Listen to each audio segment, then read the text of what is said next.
Deadline खत्म होने से पहले ही रात के अंधेरे में आखिरी अमरीकी दस्ता भी काबुल छोड़ गया। 20 साल बाद अमरीका अफगानिस्तान से निकल गया। तालिबान ने काबुल एयरपोर्ट का मुकम्मल कंट्रोल संभाल लिया। अमरीकी सदर जो बाइडन कहते हैं 17 रोज में तारीख का सबसे बड़ा शहरी इनखला कराया। जिंदगियां बचाने के लिए डेडलाइन में तोसी न देना बेहतर था। अमरीकी सदर आज इनखला की तारीख न बढ़ाने पर अवाम को एतमाद में लेंगे।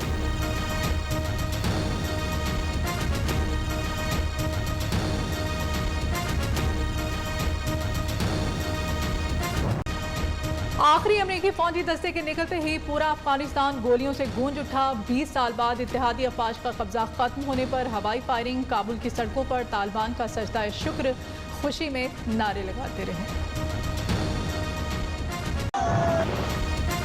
नई अफगान हुकूमत से ताल्लुकात अमरीकी मुफाद के तहत होंगे। एंथनी ब्लिंकन ने वाज़ेह कर दिया। अमरीकी वज़ीर ख़ारिजा कहते हैं काबुल में सिफारत मिशन मुअत्तल करके दोहा मुंतकिल कर दिया।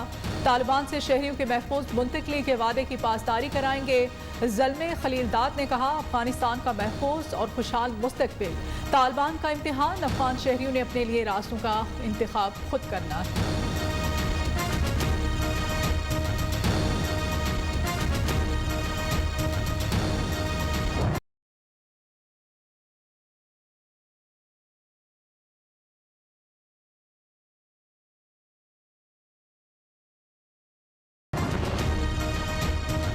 अमेरिका समेत आलमी बिरादरी के साथ अच्छे ताल्लुकात चाहते हैं। तर्जमान तालिबान ज़बीउल्लाह मुजाहिद कहते हैं अमेरिका को शिकस्त, अफगानिस्तान को हकीकी आज़ादी मिल गई। तालिबान रहनुमा अंस हक्कानी कहते हैं अफगानिस्तान में एक बार फिर तारीख रकम कर दी। अमेरिकी और नेटो अफवाज का 20 साल कब्जा खत्म हो गया।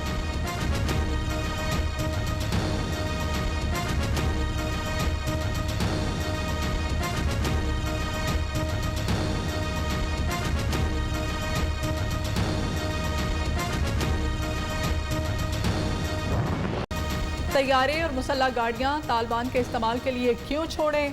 इनखला से पहले अमरीकी फौज ने काबुल एयरपोर्ट पर 73 तैयारों और 70 मुसल्ला गाड़ियों को नाकारा बना दिया। जनरल मैकेंजी का कहना है ये तैयारे दोबारा कभी उड़ नहीं सकेंगे, ना ही गाड़ियां इस्तेमाल हो सकेंगी। तालिबान के जेर कब्जा अमरीकी ब्लैक हॉक हेलीकॉप्टर की पहली परवाज। तालिबान कंधार में अमरीकी हेलीकॉप्टर उड़ाते रहे। कम से कम 100 अमरीकी MI-17 हेलीकॉप्टर तालिबान के कब्जे में।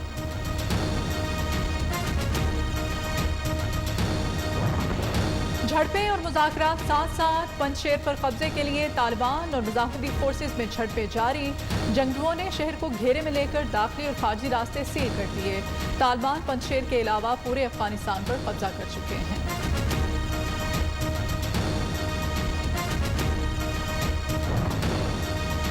बुश, ओबामा, ट्रंप और जो बाइडन 4 अमरीकी सदूर की 20 साल तवील जंग का अंजाम। अफगानिस्तान में तालिबान वापस आ गए। आखिरी अमरीकी फौजी भी रात के अंधेरे में काबुल से निकल गया। 9 सितंबर 2001 न्यूयॉर्क के ट्विन टावर पर हमला अफगानिस्तान में जंग का सबब बना। ख़ुसूसी रिपोर्ट इसी बुलेटिन में शामिल।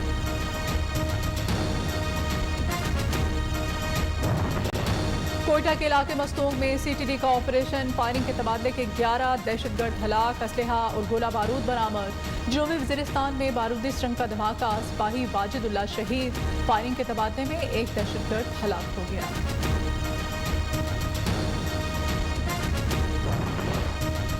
शोहदाए पाकिस्तान हमारा फ़ख्र। DG ISPR का शोहदा, गाजियों और उनसे जुड़े तमाम रिश्तों को सलाम। यौम दिफाए और शोहदा के हवाले से मुख्तसर दौरानिए की 5वीं वीडियो जारी।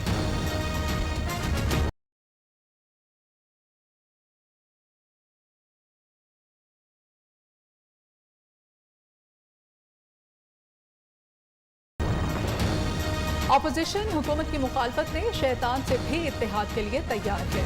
फवाद चौधरी की तनकीद। दिफा के वज़ीर इत्तलात ने कहा शहबाज शरीफ और बिलावल ने इंतखाबी इस्लाहात का एक लफ्ज़ नहीं पढ़ा। ऐसे लोग मुल्क की क़यादत के ख्वाहिशमंद हैं जिनके अपने फैसले भी और लोग करते हैं।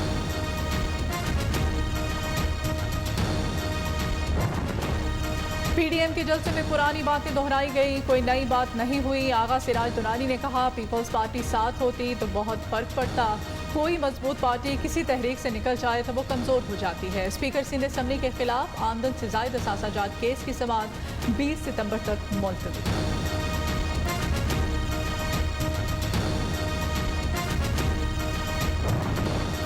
तब्दीली सरकार ने 3 बरस में कितना कर्ज लिया? स्टेट बैंक ने तफसीलात जारी कर दी। हुकूमत ने मजमूई तौर पर 6 अरब 910 अरब रुपए कर्ज लिया। रवा साल 1856 अरब रुपए कर्जा लिया। हुकूमती कर्जों का मजमूई हुजम 38,697 अरब रुपए तक जा पहुंचा।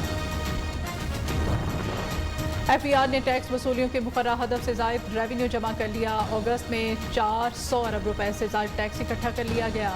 टैक्स वसूलियों का मुकर्रर हदफ 369 अरब रुपए रखा गया था।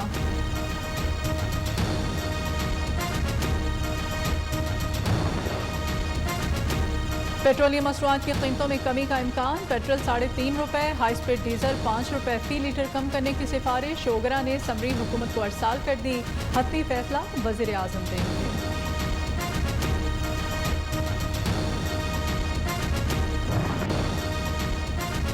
सिंध के सिपाही से SI रैंक तक के लिए खुशखबरी। दीगर सूबों के मसावी तनख्वाह अलाउंस और दीगर मरात बढ़ाने का फैसला। चीफ सेक्रेटरी सिंध की मंजूरी से कमेटी तश्कील, नोटिफिकेशन जारी।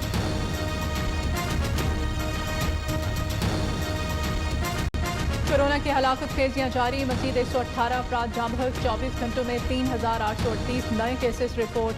मुस्बत केसेस की शरह 7.36% रही। पेशावर के 5 इलाकों में आज रात 9 बजे से स्मार्ट लॉकडाउन नाफिज करने का फैसला।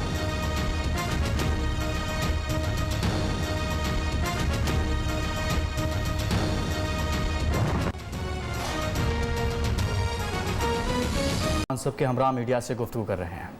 And I'm very delighted and happy and grateful for that. Unfortunately, we're not gathered here today on the occasion of the 70th anniversary of the diplomatic relations between Pakistan and Germany, but rather we're here because of the dramatic developments in Afghanistan. In dem internationalen Kraftakt, den es in den letzten Tagen gegeben hat mit vielen internationalen Partnern, haben wir in dieser Zeit verschiedene Personengruppen, deutsche Staatsangehörige, Ortskräfte und schutzbedürftige Menschen die Ausreise aus Afghanistan ermöglicht. Und auch Pakistan hat einen Anteil daran, dass das gelungen ist. So konnten zum Beispiel mit der Luftbrücke, die zwischen Islamabad und Kabul eingerichtet wurde durch unsere niederländischen Partner, auch deutsche Staatsbürger ausgeflogen werden, auch solche, die zur Aufnahme in Deutschland berechtigt gewesen sind. Und dafür will ich mich heute an dieser Stelle noch einmal ganz herzlich bedanken. We've seen a major international efforts in the past days, and thanks to these efforts, various groups of people were evacuated out of Afghanistan. German nationals, local staff, other vulnerable Afghan men and women, and Pakistan had its share and played a part in the fact that we managed to do so successfully. For example, also thanks to the airlift between Islamabad and Kabul, which was established by our Dutch partners, we were able to evacuate German citizens and other people deemed eligible for admission in Germany, and I'm deeply grateful and thank you for that. Und als Nachbarstaat bekommt Pakistan die Auswirkungen der Krise ganz besonders zu spüren, wie das für die Nachbarstaaten insgesamt gilt. Wir wissen um die politische, ich das auch hier sagen, wie auf den anderen Stationen meiner Reise, dass wir uns das nicht nur anschauen, sondern dass Deutschland euch und die Länder der Region mit diesen Herausforderungen nicht alleine lässt. Wir haben bereits 100 Millionen Euro für humanitäre Hilfe bereitgestellt. Mit weiteren 500 Millionen Euro wird die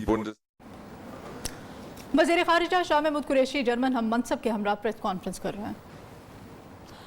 insgesamt gilt. Wir wissen um die politische, ich das auch hier sagen, wie auf den anderen Stationen meiner Reise, dass wir uns das nicht nur anschauen, sondern dass Deutschland euch und die Länder der Region mit diesen Herausforderungen nicht alleine lässt. Wir haben bereits 100 Millionen Euro für humanitäre Hilfe bereitgestellt. Mit weiteren 500 Millionen Euro wird die वज़ीर ख़ारिजा Shah Mahmood Qureshi German हम मनसब के हमरा press conference कर रहे हैं।